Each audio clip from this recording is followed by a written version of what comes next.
Honoráveis ouvintes, sejam muito bem-vindos a mais um episódio do Extramuros. Sou Washington Clark dos Santos, seu anfitrião. No conteúdo de hoje, vamos iniciar a abordagem em uma obra densa e reveladora sobre o fenômeno do crime organizado no Brasil, especialmente no contexto fluminense.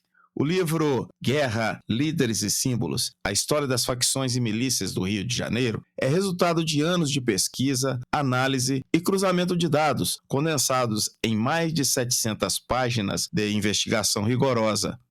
Nesta obra monumental, o autor se propõe a narrar e explicar o nascimento, a expansão e a metamorfose das organizações criminosas no Rio, desde suas origens no cárcere até sua projeção nas comunidades e nos bastidores do poder político e econômico. Muito além de uma crônica da violência, a pesquisa entrega um panorama multidimensional. Apresenta as gerações de criminosos, a formação simbólica e cultural dessas facções, os mecanismos de liderança, as alianças com o Estado e a mitologia que sustenta o poder paralelo nas favelas e presídios. Trata-se, então, de um estudo que conjuga história, sociologia, política e psicologia criminal, essencial para compreender as engrenagens da criminalidade organizada contemporânea. É com esse pano de fundo que tenho a honra de receber o autor, Daniel Souza, para uma conversa que busca não apenas compreender as raízes do problema, mas também iluminar os caminhos possíveis para superá-lo. Na satisfação de recebê-lo, Daniel, o saúdo com as boas-vindas, agradecendo a sua gentileza em aceitar o nosso convite para participar deste programa, compartilhando conosco tua vivência e conhecimentos. Adentrando já na origem e propósito da pesquisa, verifico que seu livro é fruto de um trabalho de fôlego, mais de 700 páginas e anos de pesquisa. A partir dessa dimensão, o que o motivou a embarcar nessa jornada intelectual? Houve um gatilho, um fato, uma experiência ou uma lacuna no debate público que o fez perceber a necessidade de sistematizar a história das facções e milícias do Rio de Janeiro? Em primeiro lugar, eu gostaria de agradecer o convite e dizer que é uma honra estar participando do programa. O senhor, uma referência, na área da segurança pública, em especial na área da administração penitenciária. E, além disso, o senhor é uma pessoa que motiva a gente a continuar estudando e difundindo esses conhecimentos na área da segurança pública, com o programa do senhor e com o ânimo que o senhor sempre tem de tentar propor e difundir conhecimentos de qualidade dessa área. E aí, respondendo, a primeira pergunta do senhor a respeito do que me motivou a embarcar nessa jornada, volto lá no ano de 2013, em dezembro, quando eu concluí o curso de inteligência para oficiais da PEMERG. Eu sou oficial da Polícia Militar, entrei em 2010, formado em dezembro de 2012, e em dezembro de 2003 com a conclusão desse curso, que é um curso de especialização da minha instituição, ocorre de 4 em 4 anos e ele é bastante reconhecido, é um curso de referência, na corporação. Só que nesse curso a gente não teve a matéria que falasse da história das facções criminosas e das milícias. Então eu senti essa necessidade de tentar aprofundar e tentar pesquisar mais sobre o tema. E quando eu fui começando a pesquisar, a ler livros, buscar documentos, buscar processos, eu fui vendo que não havia, vamos dizer assim, um conhecimento robusto a respeito da história dessas organizações. Não havia um material ou um livro que sistematizasse, todo esses anos de história, que eram muitos, E com a minha experiência após eu ser lotado na Agência Central de Inteligência da PM do Rio, a partir também de dezembro de 2013, do finalzinho, eu comecei a ter contato com pessoas, com policiais, oficiais e praças que vivenciaram lá o crime na década de 90, anos 2000, vivenciaram bastante essa dinâmica, E, além disso, a agência antes, Coordenadoria de Inteligência, hoje Subsecretaria de Inteligência, é uma agência que foi estruturada lá em 1976. Então, ela tem um banco de dados bastante robusto, documentos antigos que acesso ao seu conteúdo, acesso em outras fontes desses conteúdos acabam sendo bastante difíceis. Então, eu tive o prazer e o privilégio, né, de conseguir enxergar várias dinâmicas de como acontecia o crime e através de contatos, né, com profissionais que tinham uma larga experiência, eu fui conseguindo aprender, né, e juntando aos poucos esse conhecimento. E a partir de 2017, eu comecei a montar de forma mais sistemática, de forma mais prática, essa linha do tempo, se é assim que a gente pode dizer, né? E quando eu comecei a dar aula, eu fui ainda melhorando e aprimorando o conhecimento, fui trocando muita experiência, né? Porque quando a gente dá aula, a gente ensina, a gente acaba aprendendo mais. E aí eu fui trocando experiências, entrevistando pessoas, trocando experiências nas aulas, após as aulas, antes das aulas. E isso foi robustecendo ainda mais o meu conhecimento. Então, a partir de 2020, 2021, eu já tinha um material bem interessante. E ali, final de 2022, início de 2023, eu comecei a escrever meu livro. Fiquei mais ou menos um ano escrevendo, mais alguns meses revisando. E finalmente eu consegui uma obra que eu acredito que tenha, ao menos para mim, preenchido uma lacuna de conhecimento que na época eu achei bastante importante pesquisar e finalmente hoje eu consegui materializar ela. Poucos atores se arriscam a documentar o universo criminal com tamanha profundidade. Como foi o processo de coleta e validação das informações que embasam sua obra? Que tipos de fontes foram determinantes para reconstruir essa história e que obstáculos você enfrentou para garantir a fidedignidade do conteúdo? Essa pergunta é muito interessante, Sr. Washington, principalmente na questão da coleta e validação das informações.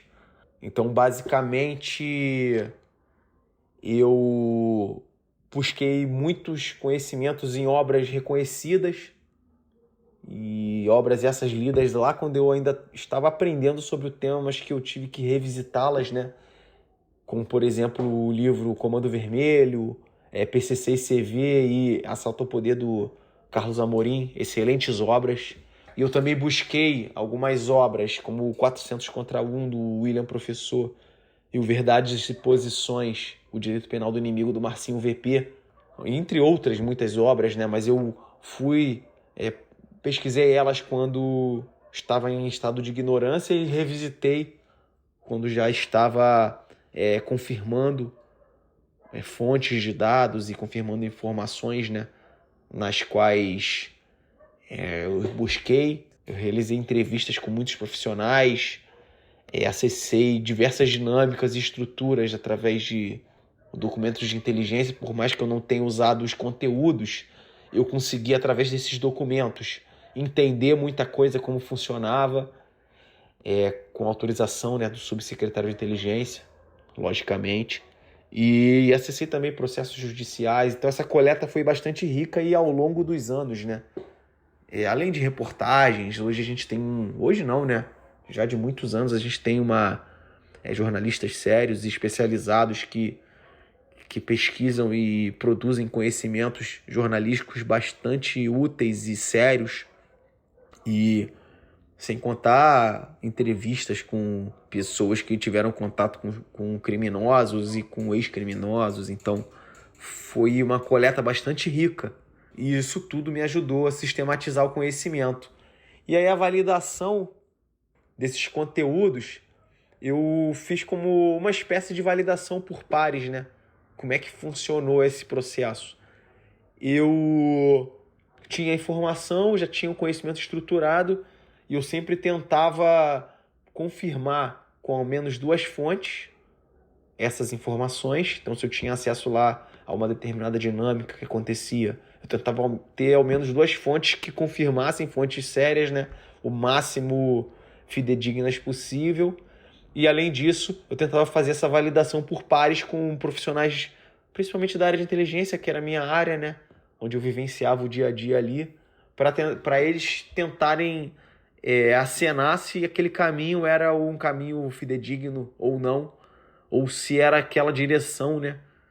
Que a dinâmica que eu descrevia ou a situação que eu estava explorando naquele momento era o caminho ou era mais próximo à realidade de fato. E então eu busquei sempre fazer essa validação e ao longo do tempo eu fui produzindo esse conhecimento e conseguindo ter conteúdos o mais fiéis o máximo que pudessem ser, né? E aí, com esse rigor metodológico e ao longo do tempo das pesquisas, entrevistas e aulas, eu fui mitigando, corrigindo, estruturando, e aí eu fui aparando várias arestas que só, às vezes, a pessoa que vivenciou aquele fato bem de perto, né? E a vantagem da gente daqui do Rio de Janeiro é que a polícia militar, ela vivencia ali o problema, o dia a dia, muito de perto, então a gente tem uma capilaridade imensa e consegue acessar muita informação, muita gente que tem acesso àquela informação. E pegando o gancho com esse raciocínio que eu desenvolvi, né? E as principais e determinantes fontes que eu busquei foram as fontes humanas, porque desde profissionais, como eu citei, né?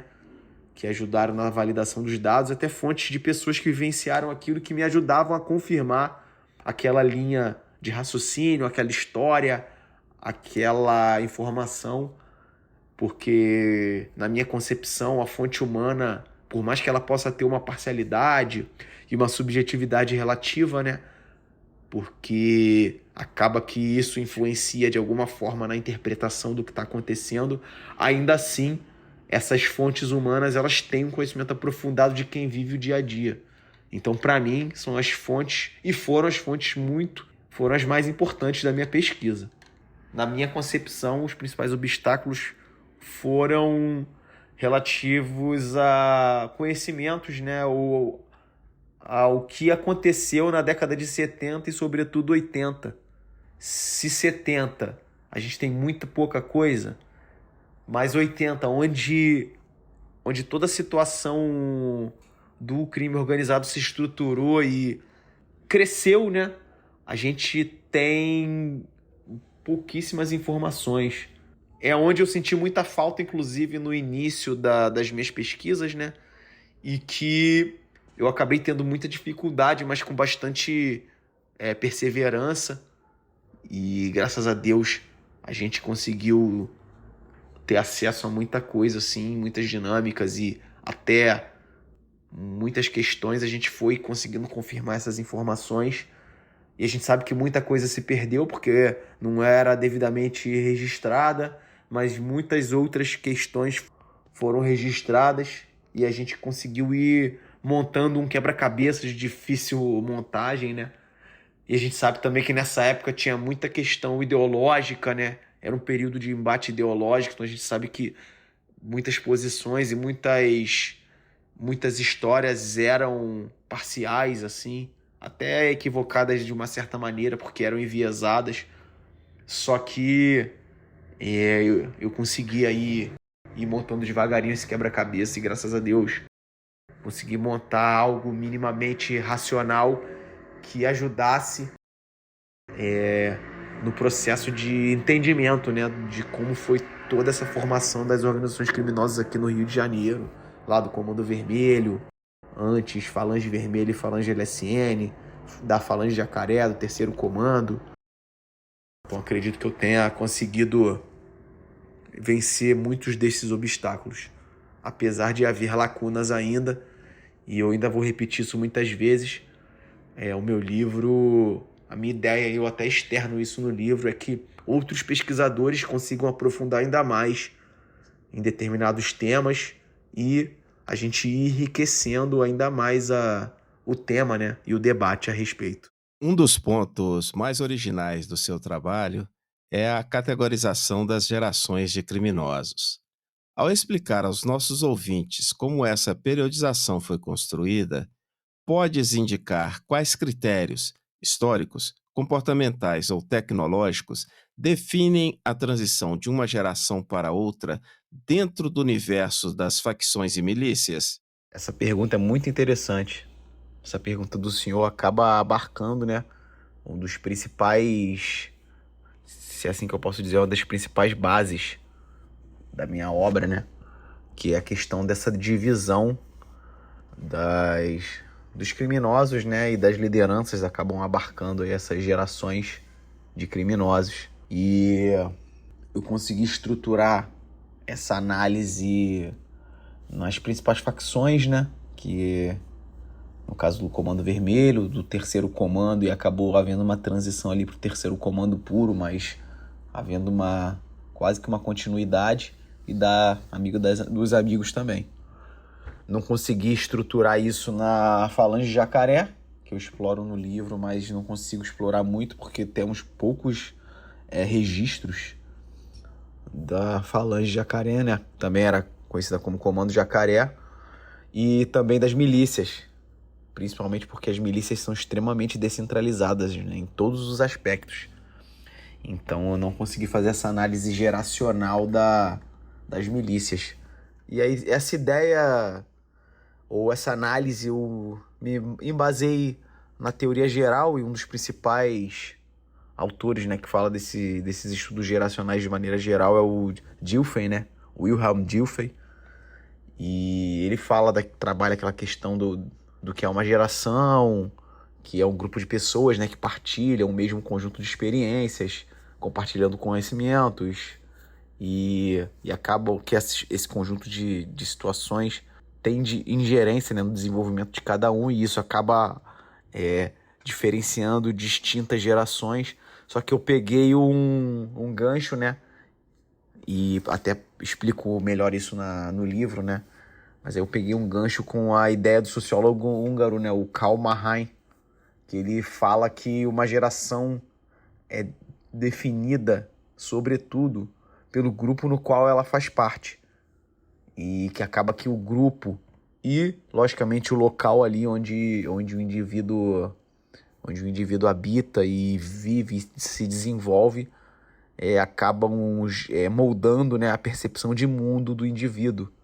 E aí, com isso, eu fui dividindo dentro de várias questões, né, as gerações desses criminosos.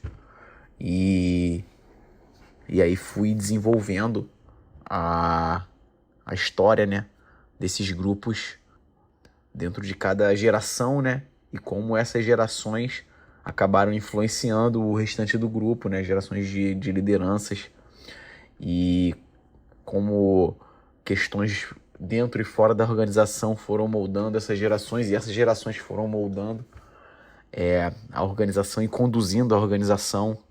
Enfim, acredito que eu tenha conseguido dividir melhor assim as fases geracionais e os acontecimentos-chave de acordo com essa divisão. O Rio de Janeiro parece ter assistido, nas últimas décadas, à mutação de grupos armados em verdadeiras corporações criminais. Na sua análise, quais foram as mudanças mais significativas no perfil das facções e milícias, seja na estrutura de comando, nas estratégias de domínio territorial ou na forma de interação com a população? Essa pergunta é bastante pertinente, senhor Washington, principalmente quando a gente faz uma análise atual, né? Falar de territorialismo, domínio territorial, interação na população e essas mudanças, né, esse desenvolvimento ao longo do tempo, acaba sendo algo que, apesar de ser uma análise histórica, é extremamente atual. Só a gente analisar os últimos acontecimentos, né, e como essas facções têm atuado nos seus territórios e dominado grandes bairros e uma boa parcela da população brasileira, né? E a gente se atendo aqui ao Rio de Janeiro, a gente acaba tendo que primeiramente pontuar que sobretudo até 2010, 2012, facções criminosas de tráfico de drogas e milícias eram grupos bem diferentes. Então a gente precisa retroceder um pouquinho no tempo, né? Porque no início dessas organizações, principalmente quando elas conviveram e guerrearam umas contra as outras, e aí eu me refiro a facções e milícias, elas, tirando o grande territorialismo que eles têm, né? Mas as facções nasceram dos presídios, com exceção do TCP, mas o TCP acabou sendo um apêndice ali do terceiro comando, que depois fagocitou, né, ou incorporou muitos dos membros do terceiro comando, mas com exceção do terceiro comando puro, que não nasceu dentro de presídio, as outras facções nasceram dentro de presídios, né?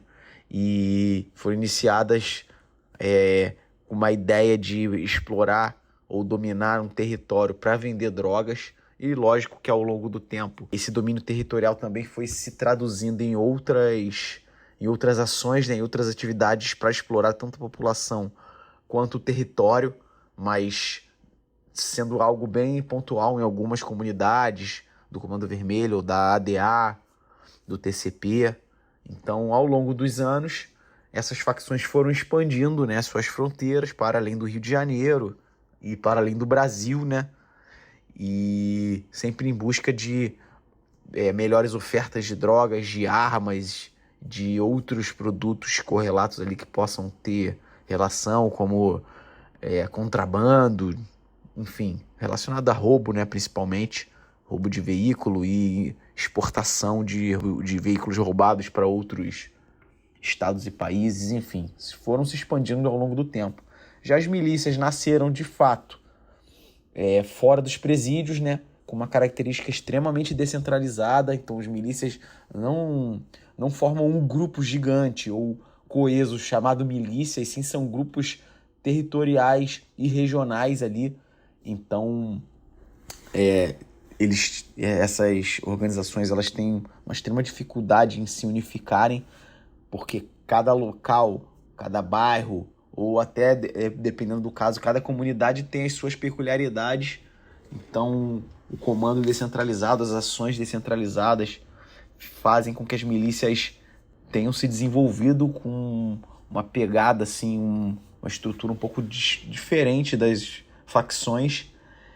E, logicamente, que as milícias nasceram de membros do Estado envolvidos em atos de corrupção, sobretudo policiais, que viram uma oportunidade de ganhar dinheiro por meio da exploração da população, do bairro, de transportes alternativos, principalmente vans, combis, enfim.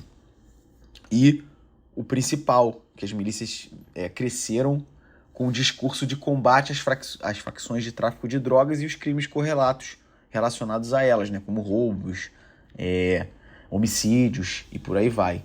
Só que tanto as milícias quanto as facções criminosas, elas são extremamente territorialistas. Então, naturalmente, elas entrariam em constante conflito, uma contra as outras. Principalmente o Comando Vermelho, que é a maior organização criminosa do Rio de Janeiro, e as distintas milícias. Em um período, houve uma intensa guerra com a Liga da Justiça, que depois virou a firma do Carlinhos Três Pontes, que depois virou o bonde do Eco, do irmão dele, após a morte do Carlinhos Três Pontes. Depois virou o bonde do Zinho, enfim. A maior milícia, que até hoje é a maior milícia, talvez, divida ali um pouco com a milícia de Nova Iguaçu, mas a maior milícia disputou muitos territórios com o Comando Vermelho. E, logicamente, por terem características de uma grande estrutura bélica, forte armamento, complexos meios logísticos. E, assim, com o passar do tempo, essas organizações foram se tornando cada vez mais complexas, incorporando cada vez mais membros e incorporando também ações criminosas das outras organizações. Então, as milícias tinham uma característica inicial de explorar o território e a população desse território, cobrando por serviços, por segurança, cestas básicas e gás, enfim. E o tráfico também fazia uma exploração da população local, mas normalmente era um pouco menos ostensiva, então era mais ligada à questão de cestas básicas, e alguns locais cobravam luz, água, mesmo que fossem furtados do Estado, a organização criminosa cobrava. Mas aí uma organização começou a fazer a atuação da outra. Então hoje a gente vê milícia vendendo droga e fazendo consórcio com facção criminosa. Principalmente aqui no Rio de Janeiro a gente vê o TCP fazendo vários consórcios com milícias. E ao contrário também a gente vê o Comando Vermelho, dependendo da comunidade, cobrando taxa de segurança, vendendo cesta básica, vendendo gás, cobrando taxa que a milícia sempre cobrou, que era em caso de compra e venda de terrenos ou casas dentro do território, né, dominado. A milícia sempre cobrou, e o tráfico, Comando Vermelho, Terceiro Comando, ADA, em muitas comunidades começaram a cobrar também. E aí acabou que as facções criminosas viram uma oportunidade de ganhar muito dinheiro explorando o território, e as milícias viram a oportunidade de ampliar os seus negócios. Então a gente vê que tem milícia que até roubo pratica da população, né? Que era algo impensável no início das milícias, até pelo discurso que eles ostentavam para ter apoio da população e até do Estado, assim, mesmo que fosse um apoio velado ou um não combate, né, uma omissão, mas ainda assim eles não praticavam várias ações que hoje eles praticam. Então, atualmente, a gente até tem dificuldade de identificar muitas das vezes um grupo ali, às vezes num período de conflito ali, de atrito, fica difícil a gente saber se é um grupo ou uma organização de tráfico de drogas, uma facção criminosa, ou se é uma milícia que está dominando ali, porque eles têm práticas muito parecidas atualmente, e aí as forças de segurança vivem nessa dificuldade. Então, o grande crescimento e a movimentação gigantesca de dinheiro, com uma grande dificuldade do Estado combater essas organizações, foi fazendo elas crescerem, recrutarem cada vez mais membros, trabalharem em várias linhas, tanto de irregularidades, de crimes, né? Quanto de impunidade, enfim. Hoje é algo bem complicado de a gente definir, né, e apontar. Honoráveis ouvintes, faremos uma estratégica parada neste momento. Que conversa potente até aqui. Ao revisitar a trajetória das organizações criminosas e compreender as transformações que marcaram suas diferentes gerações, começamos a enxergar que o fenômeno do crime organizado no Rio de Janeiro é, na verdade, um espelho das contradições do próprio Estado, das ausências históricas e das estratégias de sobrevivência nas margens da cidade. E é exatamente por isso que esta conversa com Daniel Souza precisa continuar. No próximo capítulo, avançaremos para temas ainda mais instigantes: a construção da liderança dentro das facções, o poder simbólico dos grafites e rituais, a relação entre o Estado e o crime, o papel das prisões e as novas configurações do poder paralelo. Se você chegou até aqui, não deixe de acompanhar a segunda parte desta entrevista, um mergulho profundo em um dos estudos mais abrangentes já feitos sobre as facções e milícias do Rio de Janeiro. Este foi mais um episódio do Extramuros. Sou Washington Clark dos Santos, seu anfitrião. Acesse o nosso website e saiba mais sobre este conteúdo. Inscreva-se e compartilhe nosso propósito. Será um prazer ter a sua colaboração. Pela sua audiência, muito obrigado e até a próxima.